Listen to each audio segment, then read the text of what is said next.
Good afternoon 7th class. Today we will continue our remaining chapter democracy and equality, and we will start from here. Equality. The essence of democracy is equality, यानी कि जो democracy है उसका जो सार है, उसकी जो समरी है वो किसके अंदर इक्वलिटी है. It means all the equal before law, हम सभी कानून की नज़र में इक्वल हैं. नो डिस्क्रिमिनेशन, डिस्क्रिमिनेशन बेटा भेदभाव, no discrimination should be made on the basis of caste, creed, race, religion, sex etcetera.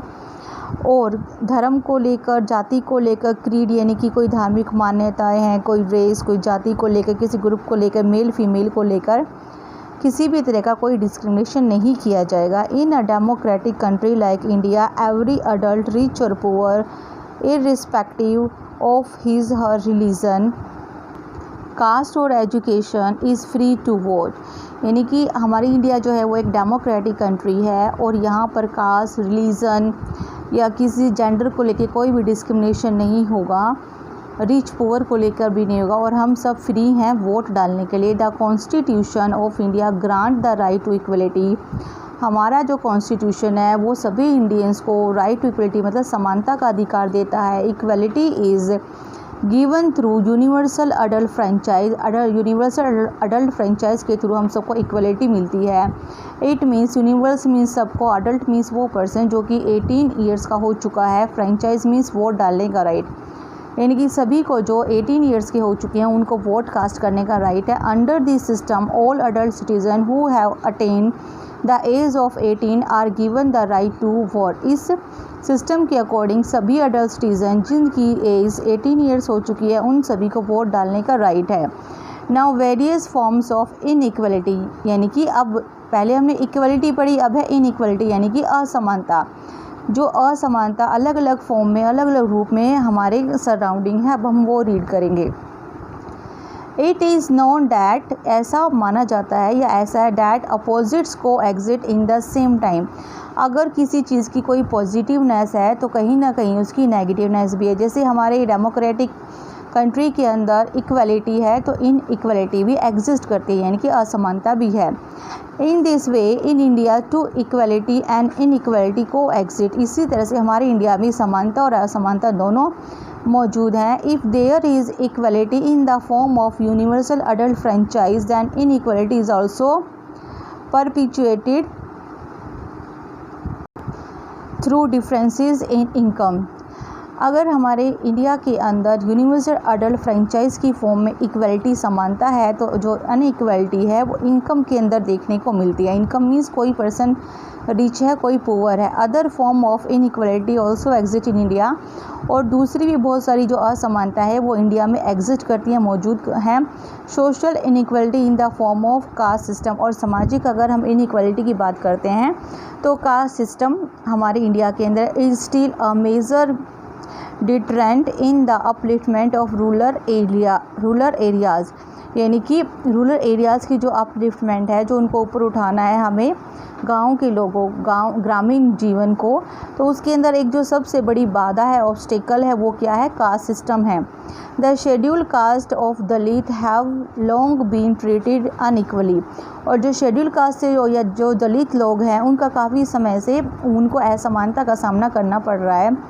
They are force to do the most menial of all jobs. और उनको ज़बरदस्ती उनसे सर्वेंट, नौकरों वाला काम करवाया जाता है. They are denied access to temple, school, portable water, ration supply etcetera. और उनको डिनाई मीन्स मना किया जाता है. उनको कहाँ जाने से मना किया जाता है, टेम्पल में, स्कूल में, पोर्टेबल वाटर यानी कि जो पीने वाला पानी है वहाँ जाने से, और राशन सप्लाई, इन सब जगह जाने से जो शेड्यूल कास्ट के लोग हैं या जो दलित हैं उनको यहाँ पर जाने से मना किया जाता है. जहाँ Dalit children right from the beginning start experience discrimination from the upper class members who perceive education for Dalit as both a waste and a threat. कहते हैं कि जो दलित बच्चे हैं उनको स्टार्टिंग से ही डिस्क्रिमिनेशन का सामना करना पड़ता है. स्टार्टिंग से जो अपर क्लास के लोग हैं उनके साथ भेदभाव करते हैं. एनहेंसिंग ह्यूमन डिग्निटी यानी कि जो इंसान की समानता है या उसका जो सम्मान है उसको बढ़ावा देना। एनसिंग होता है बढ़ावा देना, डिग्निटी होता है सम्मान, मनुष्य के सम्मान को बढ़ावा देना। Development is what every government promises that the rulers in a democracy ensure that the fruits of development reach the marginalized section of the population as well. It is known as social justice. It means अगर हम development की बात करें, अगर हम विकास की बात करें तो डेवलपमेंट क्या है? डेवलपमेंट वो है कि सभी गवर्नमेंट ये प्रॉमिस करे या जो कोई रूलर है वो डेमोक्रेसी के अंदर वो ये इंश्योर करे कि जो डेवलपमेंट का फ्रूट है वो सभी को मिलेगा, यानी कि सभी का विकास होगा। इसमें चाहे मार्जिनलाइज क्या होता है? माइनॉरिटी, यानी कि वो एक स्मॉल ग्रुप जिसके पर्सन बहुत ही कम है, जैसे कि कोई रिलीजन है उसको मानने वाले लोग बहुत कम है, तो वो किस कैटेगरी के अंदर आते हैं? मार्जिनलाइज, यानी कि स्मॉल क्वांटिटी है, उनकी स्मॉल पॉपुलेशन है, तो उनको भी डेवलपमेंट, उनका भी विकास होगा। तो इसको हम क्या कहेंगे? Social justice. एक तो मेजॉरिटी है और एक माइनॉरिटी है। जो माइनॉरिटी है वो मार्जिनलाइज ग्रुप के अंडर आएंगे। तो कहते हैं कि जो डेमोक्रेसी है उसके अंदर सभी वी ऑल आर इक्वल, चाहे वो किसी कास्ट से बिलोंग करते हैं, चाहे वो मेजॉरिटी है, चाहे वो माइनॉरिटी है, यानी कि अगर किसी का संख्या में किसी की पॉपुलेशन ज़्यादा है या संख्या में किसी की पॉपुलेशन कम है, लेस है, उन सभी की इक्वल डेवलपमेंट होगी। तो इसे ही हम क्या बोलेंगे? सोशल जस्टिस, यानी कि सामाजिक न्याय। It must be realise that equality is accepted in an ideal way by all enlightened and progressive societies and individuals, but it is not a social reality. Article 15 of the Indian Constitution makes provision to treat people equally and with dignity. ऐसा माना गया है, reality में ऐसा माना जाता है कि जो इक्वलिटी है वो सभी को दी जाती है, we all are equal, but reality में ऐसा नहीं है। हमारा जो आर्टिकल 15 है इंडियन कॉन्स्टिट्यूशन के अंदर, उसके अंदर भी ये मेंशन किया गया है कि सभी पीपल को इक्वल डिग्निटी मिलेगी और इक्वल ही राइट्स मिलेंगे, यानी कि सभी लोगों का सम्मान होगा और सभी हम समान हैं। Government measures to ensure equality, यानी कि गवर्नमेंट की तरफ से क्या कदम उठाए जाते हैं कि समाज में समानता मेंटेन हो सके। The concept of equality has been recognised by the Indian constitution. It state that all the people of India belonging to any caste, gender, rich और पुअर, लिटरेट और इलिटरेट, लिटरेट होते हैं बेटा एजुकेटेड पढ़े लिखे, illiterate होते uneducated जो कि पढ़े लिखे नहीं हैं, आर अनटाइटल टू इक्वलिटी, यानी कि सभी को, चाहे वो किसी भी कास्ट से बिलोंग करते हैं, चाहे किसी भी जेंडर से, यानी कि मेल है, फीमेल है, रिच है, पुअर है, पढ़े लिखे हैं या अनपढ़ है, उन सभी को समानता प्रदान प्रोवाइड की जाएगी। The two ways in which the government has tried to implement equality are through law and through government programs on schemes to help the disadvantaged communities. One such scheme through which the government of India has tried to provide greater opportunities to the unequal is the mid-day meal scheme. अभी देखिए जो government है उसने 2 scheme को जो है चलाया है जिसके थ्रू समाज के अंदर इक्वलिटी आ सकती है। वन तो है थ्रू लॉ, यानी कानून की नज़र में, और दूसरा है जो गवर्नमेंट जो भी पॉलिसीज़ या जो भी प्रोग्राम स्टार्ट करती है उसके थ्रू वो किसी भी उसके अंदर कास्ट को लेके एक पर्टिकुलर कास्ट को वो गवर्नमेंट फैसिलिटीज़ प्रोवाइड नहीं करते, वो सभी पीपल के लिए इक्वल है। तो कानून और गवर्नमेंट की जो पॉलिसीज़ है उसके थ्रू गवर्नमेंट हमारी सोसाइटी में इक्वलिटी मेंटेन करने की कोशिश करती है। और इसके लिए उन्होंने एक क्या स्कीम चलाई है? Mid day meal scheme. अब देखिए मिड डे मील स्कीम क्या है? This scheme was launched on 15 August 1995। Underline कीजिए बेटा, mid day meal scheme was launched on 15 August 1995. Under this scheme, all elementary government schools were to provide children with cooked lunch and at the same time ensure nutrition for the children of the disadvantaged group. Disadvantage group means वो group जो कि जैसे schedule caste हो गए या other caste के लोग जिनको कि समाज के अंदर समानता प्रोवाइड नहीं की जाती है, तो उन लोगों को इक्वालिटी दिलाने के लिए, उन लोगों के स्टेटस को बढ़ाने के लिए, ताकि उनके बच्चे भी एजुकेशन गेन कर सके, उनके बच्चे भी एजुकेटेड बन सके, गवर्नमेंट ने एक मिड डे मील स्कीम चलाई। और जो डिसएडवांटेज ग्रुप के बच्चे हैं उनको कुक्ड खाना यानी कि पका हुआ खाना मिल सके, ताकि वो पढ़ाई के साथ साथ वो खाना भी खाएं, ताकि वो भूखे ना रहे, उनको सभी जो न्यूट्रिएंट्स है वो उनको मिल सके। Tamil Nadu was the first state to implement this scheme. देखिए जो मिड डे मील स्कीम को लॉन्च करने वाला तमिलनाडु फर्स्ट स्टेट था।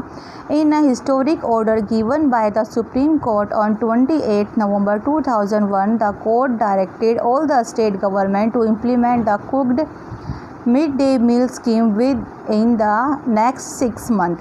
अब ये देखिए 1995 में सबसे पहले तमिलनाडु ने स्टार्ट किया, उसके बाद सुप्रीम कोर्ट ने सभी स्टेट को ऑर्डर दिया कि वो भी अपने स्टेट के अंदर मिड डे मील स्कीम को लॉन्च करें।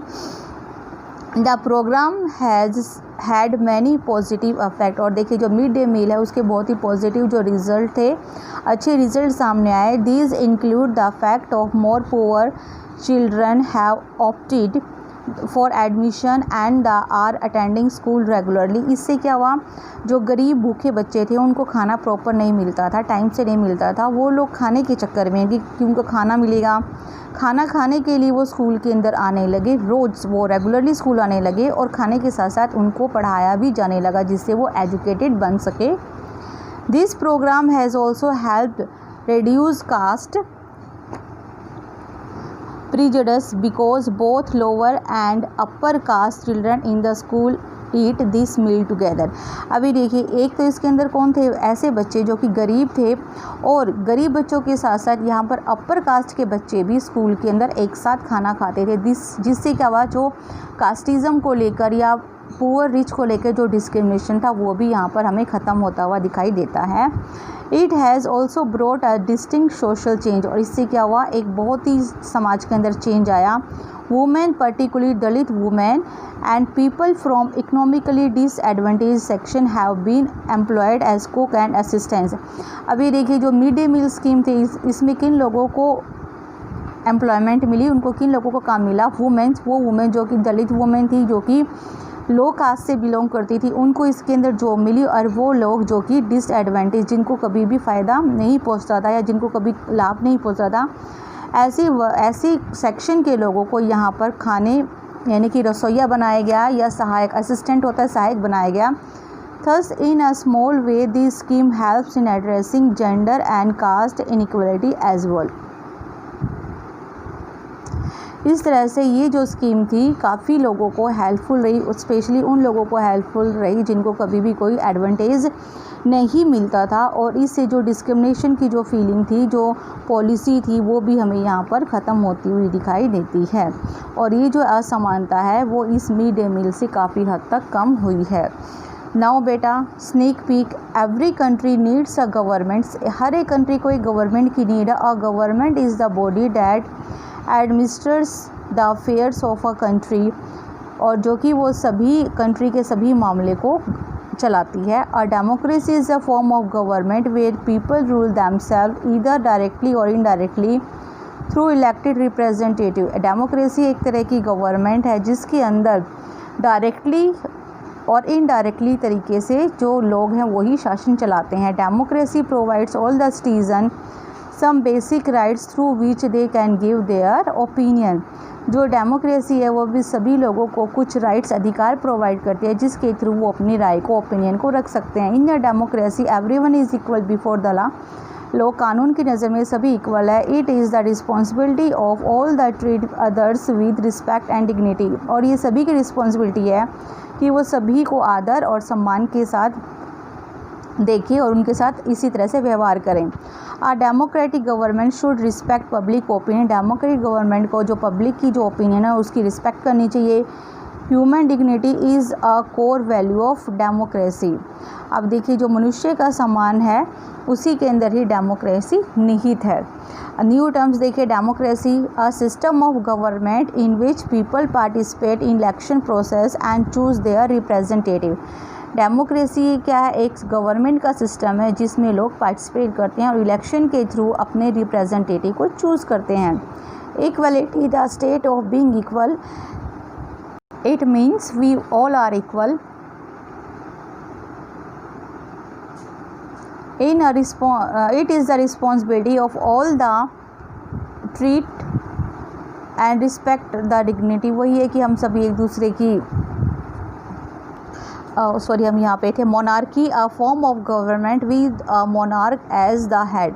कहते हैं इस जो मोनार्की गवर्नमेंट में जो राजा होता है वो राजा या रानी वो हेड होते हैं. Oligarchy a small group of people having control of a country और ऑर्गेनाइजेशन. ओलिगार्की में क्या है, कुछ लोगों का एक ग्रुप है वही पूरी कंट्री या ऑर्गेनाइजेशन को कंट्रोल करता है. Dictatorship a country governed bye a dictator. एक तानाशाह के थ्रू अपनी कंट्री को चलाना, उसके शासन को चलाना, that is called dictatorship. Communist government a single authoritarian party control both the political and economic system. यानी कि एक सिंगल अथॉरिटी जो कि पूरी कंट्री के पॉलिटिकल और इकोनॉमिक सिस्टम को कंट्रोल करती है. Theocratic state a system of government in which priest rule in the name of the God. यानी कि जो भगवान के नाम पे शासन करता है. प्रीस्ट क्या होता है, पुजारी या पादरी. यानी कि भगवान के नाम से जो शासन चलाया जाए, that is called theocratic state.